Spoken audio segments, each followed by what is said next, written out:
Gusto mo bang manalo ng 500 pesos GCash? G na G lang sa panonood ng Papa Dudut Family Vlogs. Habang nanonood ka ng latest episode, may mga letra na lalabas sa screen. Halimbawa, lumabas ang letra na B, E, A, R. Ibig sabihin, ang tamang sagot ay bear. Pag nakuha mo na ang word, isend ang iyong pangalan, address, GCash number at ang tamang sagot sa Instagram DM ni Papa Dudut. Pero wait, dapat nakafollow ka sa lahat ng social media accounts ni Papa Dudut para maging qualified. I-announce ang winner sa next episode kaya tutok lang. At syempre, same mechanics pa rin sa susunod para may chance ka ulit manalo. So ano pang hinihintay mo? Manood na, magbantay sa mga letra at baka ikaw na ang next GCash winner! Marami nagtatanong kung ano raw yung YouTube channel mo. Hanapin nyo lang Renz Marion. Ilan taon ka na daw sa marami nagtatanong ng mga fans mo? 30. No, 13. Pwede na mag-girlfriend. Yung mga fans daw ni Kite, magkakaroon daw tayo ng meet and greet very soon. Abangan ninyo. At si Kite daw ay gagawing konsorte sa... Ito, may tanong ako sa'yo.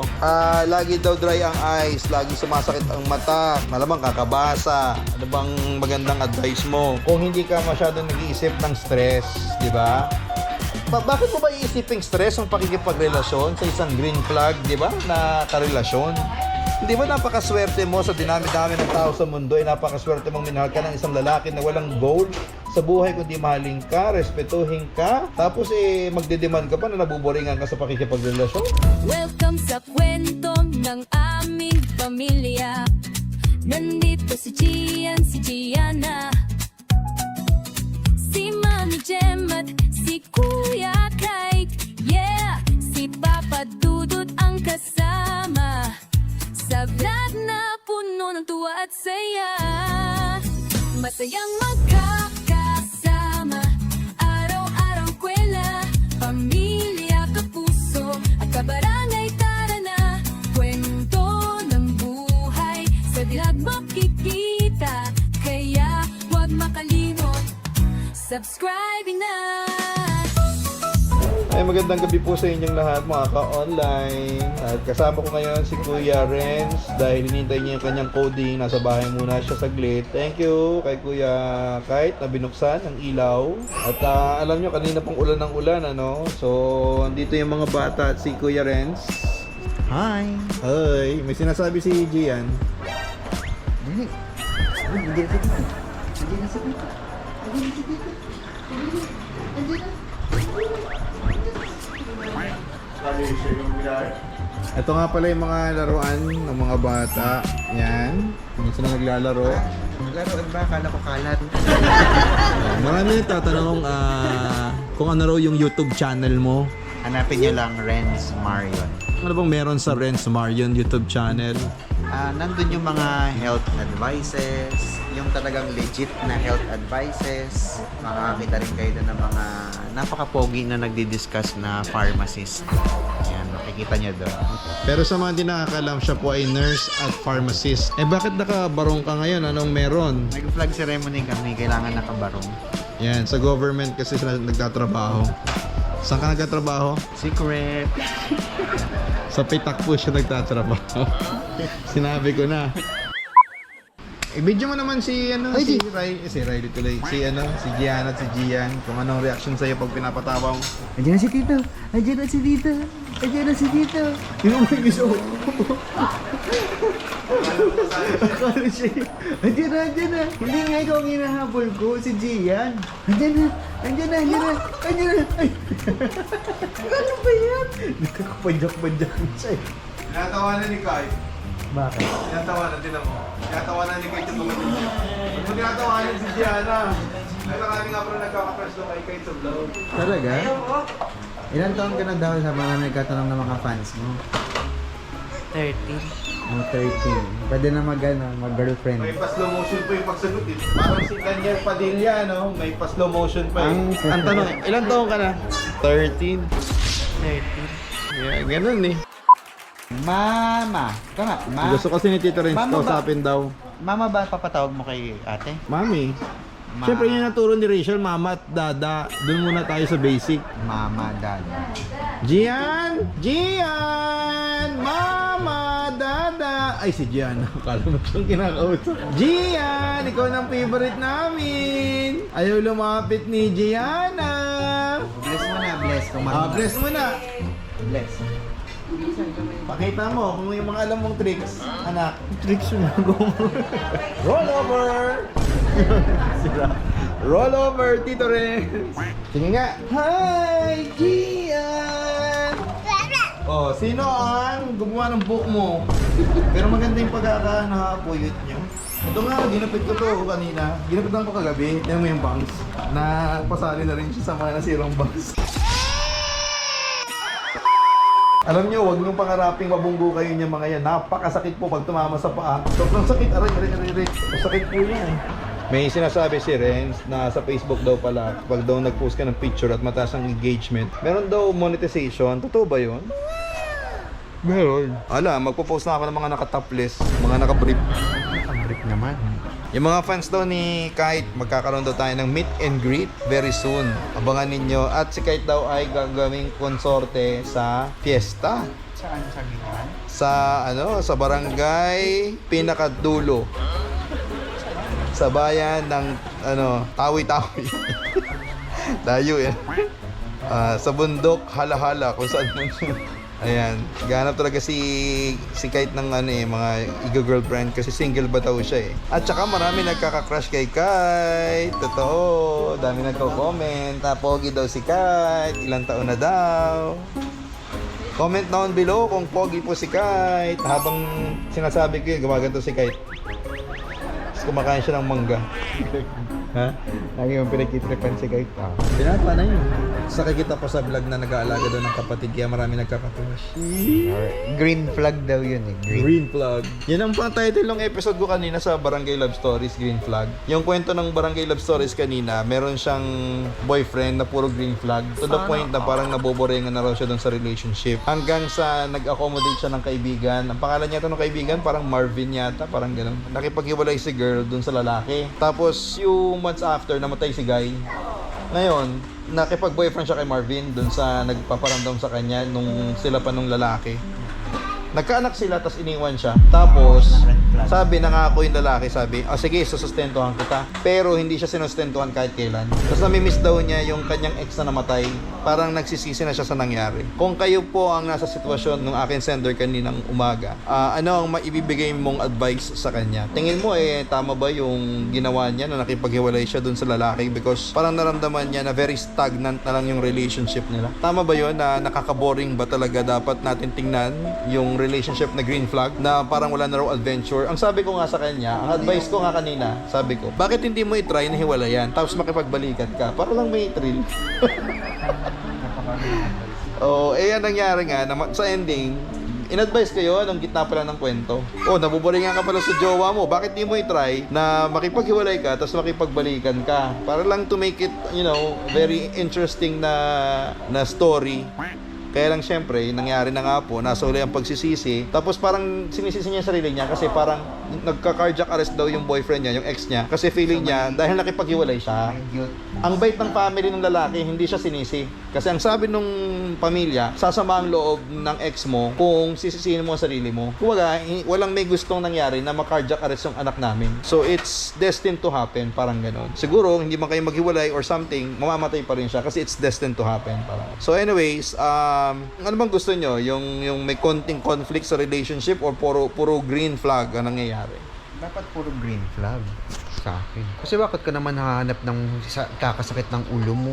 Hindi ka normal pagka gano'n. At saka, you get a partner in life to be a partner in improving yourself. Magka-frequency kayo. Magka-frequency kayo, correct, magkaintindihan kayo. Tapos, you achieve your common goal, which is to be successful in life, not only for your bawat isa sa inyo, kundi para din sa mga magiging anak ninyo. Diba? Kung makapag-comment, ang pa-perfect! Ang pa-perfect sa life!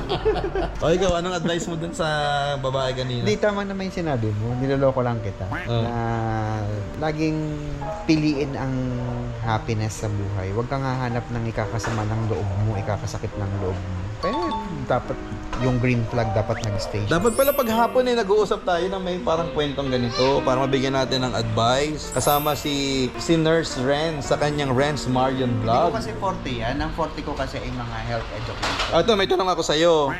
Lagi daw dry ang eyes, lagi sumasakit ang mata, malamang kakabasa. Ano bang magandang advice mo? Napakadaming eye lubricant sa market. Over the counter lang yun. Ano ba ang component ng eye lubricant at bakit ito ang binibigay na reseta sa mga, ayun nga, parang sumasakit ang mata, kakabasa? Yung component niya, yung mga, for example, hydroxy methyl cellulose, mga ganon. So, yung mga lubricant na yun ay nakakatulong para kumbaga para mabasa yung mata, para ma-prevent yung pagkakaroon ng red eyes. Napakaano naman. Hindi, sample lang yan ng mga pwede nyo matutunan sa Ren's Marion Vlog. O, di ba? Ang random naman ng parang Ito, you will also protect yourself, kalusugan mo, kung hindi ka masyadong nag-iisip ng stress, di ba? Bakit mo ba iisipin stress ang pakikipagrelasyon sa isang green flag, di ba, na karelasyon? Hindi ba napakaswerte mo sa dinami-dami ng tao sa mundo, ay napakaswerte mong minahal ka ng isang lalaki na walang goal sa buhay, kundi mahalin ka, respetuhin ka, tapos magdedemand ka pa na nabuboringan ka sa pakikipagrelasyon? Si Jonah nga dumating sa point ng buhay niya, sabi ni Jonah. Dapat ako natapay. Ba't ako nadamay? Tama ba, Jonah, di ba? Pag ang lalaki ay walang bisyo, hindi lang bababae, dapat bang questionin mo yon? Tsaka hindi nagsiselos. Oh, di ba? Baliktad. Dapat Wala kang bisyo eh. wala kang bisyo. Sa kanya naman ay based on experience. Pero totoo ba na may lalaki bang ganun na hindi nang bababae? Meron. Sino? Anak mo. Mabait ang mga anak nito eh. Sa kanya kasi lumaki yan eh. Ay, nakikinig yung anak kong chismosa. Oh, ayun oh. May anak akong chismosa. Halika dito, halika. Ay, Gianna! Nabati lang, umalis na. Pansin mo kasi, Oh. Nakikinig ka ha, nakikichismis si Gianna. Ayan po, pinahirapan po ako ng Jem. Gusto po niyang umupo pa sa akin. Hindi po siya naawa sa akin.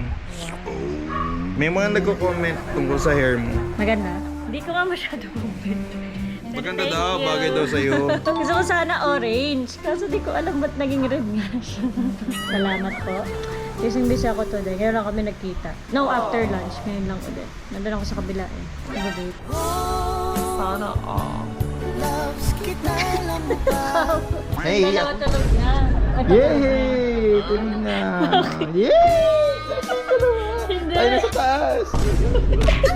Nag-production pa kami. Tikman niyo yung bago namin na lechon, manok na paksiw. Masarap. Tikman niyo yung bago namin. Ang batang ginupit ang bangs ni daddy niya. Naglalaro si Gianna.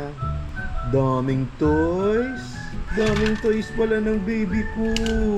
Good morning, ate.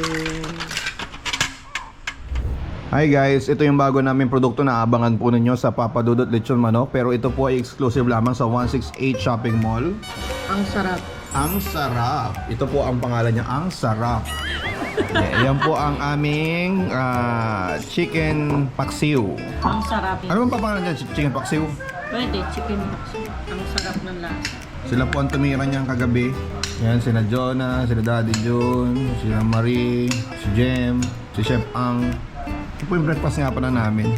Nagkamali ako ng sandok. Hindi ko ito agad nakita, yung shirataki. Ano ba? Parang shirataki? Shirata. Shirataki. Dito ako nakapag kay-kite na lang to. Liligo na apat, late na. May bisita raw kami ngayon, yung mga bossing ng Bingo Plus. Minsan may mga biyayang dumarating sa buhay natin na nakabalot sa luhat pagsubok. Hindi ito simpleng biyaya lamang na panandalian lang, kundi sa itong panghabang buhay na aral at kapayapaan para sa ating puso. Ikaw kabarangay, anong klaseng biyaya ang dumating sa buhay mo na nagtuturo sa iyo ng isang mahalagang leksyon? Hi guys! So, airing po ang kwento natin ngayon tungkol kay Rosabel na hindi magkaanak at to the point na inaway na po siya ng kanyang asawa. Only to find out na yung palang mister niya nung nagpa-check up na finally ay mababa ang sperm count. Yan ang sinasabi ko sa inyo dapat yung mga problema isabay ninyong binibigyan ng solusyon bilang couple. Anyway, may activity kami mamaya, may mga bisita kami from Bingo Plus. I'll be showing you some of the clips ng kanilang pagbisita dito. Hi everyone! So ayun na po, may mga bisita po kami. Andito po ngayon. Dinim niyo yung ilaw kasi mas pogi kami pag dim. Ano mas cozy? Mas cozy. Akala ko dahil mas pogi kami pag madilim. Pab, sorry hon, medyo OT ako ng ano. Sobrang haba kasi ng kwento talaga. Hindi naman ako nag-double song eh. Hindi, nasa ano talaga, mahaba yung story. Sobrang haba. Pero hindi lang sa mahabang kwento, mahaba ngayon ang ads natin. Ano? Oo. Number 1 kasi. Titingnan namin ni ano kanina. Tapos, Ano ba yun? Ulitin mo.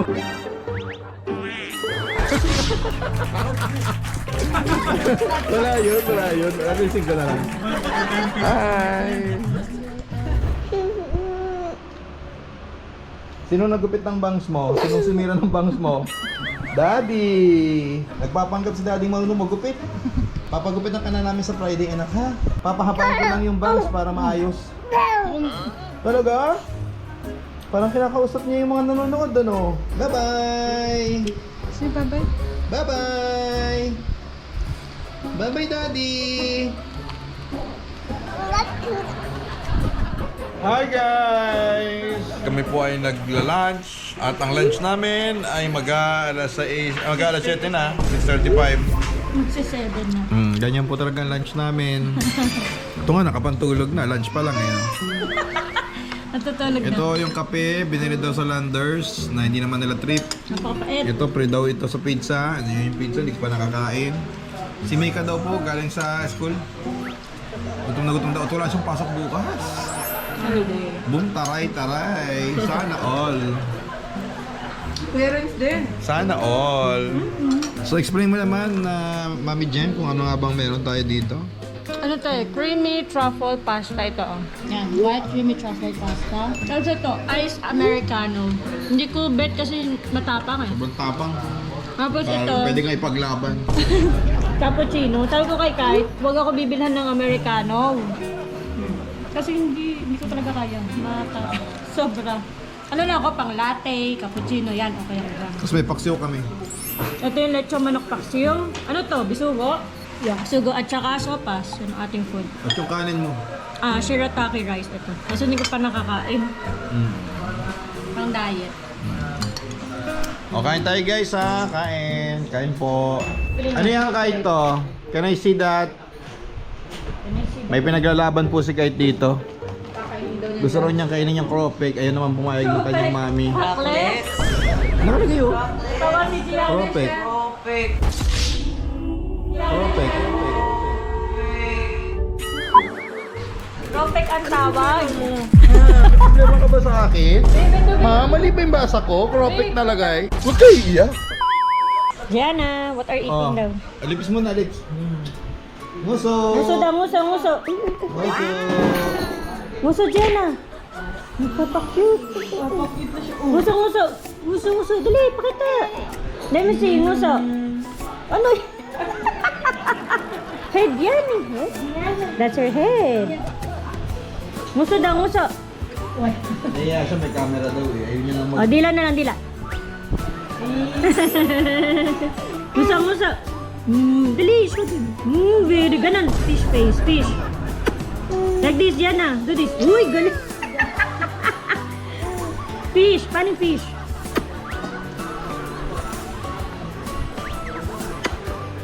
Dali, paano fish? Ay, tapos na daw. Oh, align daw. Nakakatawa ko sa video. Nakakatawanan ako na. Gianna, align. No, that's your head. Align. Align. Ano yan? Magpasit ulit. Head. Shoulders. Hindi mo nakainis and toes dyan. Oh, head lang, head. Ang tuling, ganda. Like this. Like this. No, not like that. Ganon. Galing. Oh, yun oh. Ano? Say bye-bye na. Bye-bye. Bye-bye ka na sa video. Yeah. Bye! Ay! Wait lang, babe. Susubukan ko muna. Tantrums na. Susubukan ko lang. Oh, si Tita Mega naman. Oh, muso. Musa! Dali! Dali, ganun. Muso. Napunta sa tita. Ayun na kasi Hi, Gian! What are you looking at, Gian? What are you looking at, Gian? Sa aircon. What's that, Gian? You want the Gian? Gian, where's the light? Where's the light, Gian? Gian, show them, dali. Pugi, Gian, where's the light daw? Gian, where's the light? Dali. Where's the light? Dali, show them. Ay, si Gian, nawala. Gian, anak ko. Nawala na. Gianna, what are you doing? You are so busted. Gianna. Gianna. Gianna. Ganyan yun, mga malilikot do. Hi, Gian. What are you looking at? Sa ref. Ang daming decorations. And Gian. Pogi. Right, Pogi. Let's go. Gian, dali. Ito na yung kababkar mo. Gianna. Babkar. Ano sinasabi mo, anak?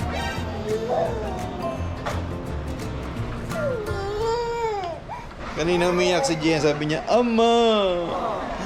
Ama! Nakatingin sa akin. Nag-edit ako. Ama! Amam pala, mama.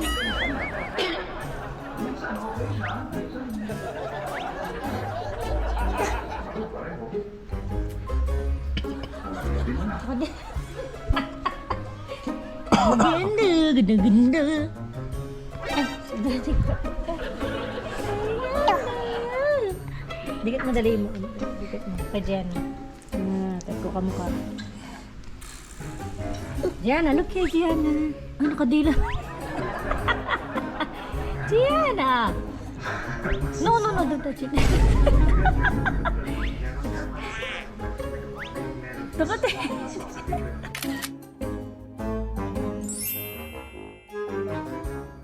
Hi guys! Sobrang nahihilo po ako ngayon. Dami kong binasa. Siguro sa maghapon, naka-3 episodes na ako ng mga kwento na binasa ko, including the radio show. At pag uwi ko dito ay nagbasa uli ako ng kwento. At gusto ko lang ipakita sa inyo ang magandang hairstyle ni Gianna.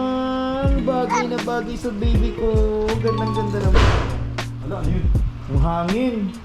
May multo sa taas. Nagbasa kasi ako ng kwentong multo. Ayan, si Kuya Kite po, naligo na kaya siya? Wow, parang may halong parang question mark. Tapos na? Ayan, ha? Gian, naligo na tayo. Gian, hi ka naman sa vlog. Ayan, oh. Ganda ng hair, oh. Umiyak pa si Gian, anong ginawa yung buhok niya? Oh, mabait pala ito. Ang ganda-ganda ng hair niya. Comment down below guys kung nagagandahan kayo sa bagong hair ni Gianna. Dapat bang i-maintain na laging siyang nakatirintas ng ganyan? Puyod pala yan, puyod. Si Gian dapat magpagupit na to sa Friday. Kasi humahaba na ang buhok. Tapos sinira pa ni Daddy yung bangs. Ako nagupit dyan eh. Medyo hindi kagandahan yung pagkakagupit ko. Kaya kailangan daw i-retouch. Sabi ko pahabain na muna uli para pag ginupitan eh maganda. No? So ayan. Si Kuya Kite din sa Friday magpapagupit na. Sabay na rin. Wala siyang pasok ngayon. Pero pinagkakabalan po niya ay piano. Sino nagtuturo sa'yo ng piano? Si Teacher Lestine po. Babae? Marunong ka daw tumutug ng piano? Opo. O dapat bumili tayo ng piano. Yung grand piano.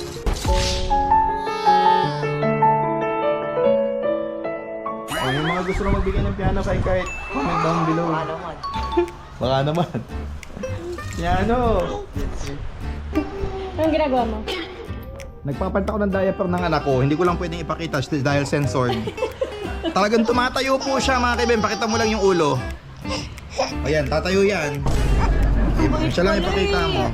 Punggo ito. Eh syempre may camera na. Ganyan yan. Kung may camera, mabait na. Nag-vlog na. Pag walang camera, maldita. Dapat palikin ang camera yan pag ano. Ito ng finished product. Yay! Eh, siya din ba? Oh, tinan mo naman, napoposes pa. Ganun pa yung ulo, napoposes na yung anak ko. Oo, yun. Oh, iba talaga pag maganda. Nagmamatiray. Nagmimitaray talaga. Ayan. Ganda. Oh, ang bait naman. Uy, ang bait. Ang bait. Nagagalit pa. Ay, nagagalit pa, be. Ay, huwag niyo daw pakitang masipag si Kite. Maraming ma-in love. Ha? Maraming ma-in love kay Kite. Oy, kausap ko si Kite Babe kanina. Sabi ko, gusto mo bang sparkle workshop? Eh, magkatanong ako sa GMA kung kailan ang sparkle workshop. At ito yata ay gustong matuto ng mga basic acting at mga kung ano-ano pa na mga pwede niyang matutunan. Sabi daw niya, gusto rin niyang mag-workshop sa GMA. Baka kunin sa pulang araw part 2. May gagawing bago yung bungang araw part 2. Ayan, ito ipapa-sparkle ko na to sa GMA Sparkle Artist. Oh, yun, ito pwede sa sparkle. Oh, pakita mo nga yung sparkle niya, yung batang. Pakita mo. Anong acting ng Marte? Acting ng namamalimos.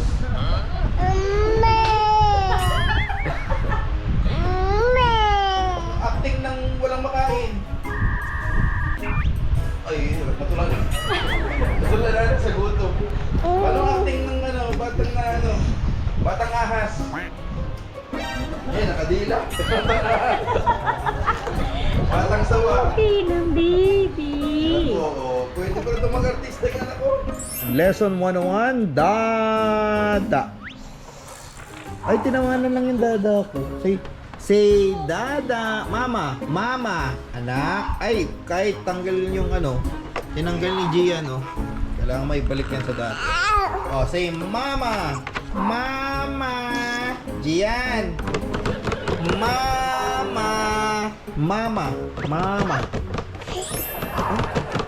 Pinapansin ni Gian. Dati nagmamama to eh. Daddy ang gusto niyang sabihin. Daddy. Hindi diyan lang ako. Nakapangalis na. Oh, daddy daw. Narinig mo? Daddy. Say daddy. Daddy. Say daddy. Anak, say daddy.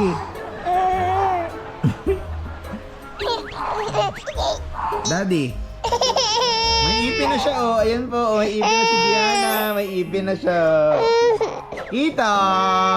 Ipin! May small na siyang ipin. Galit. Daddy. Gusto niya, oh. Sige na.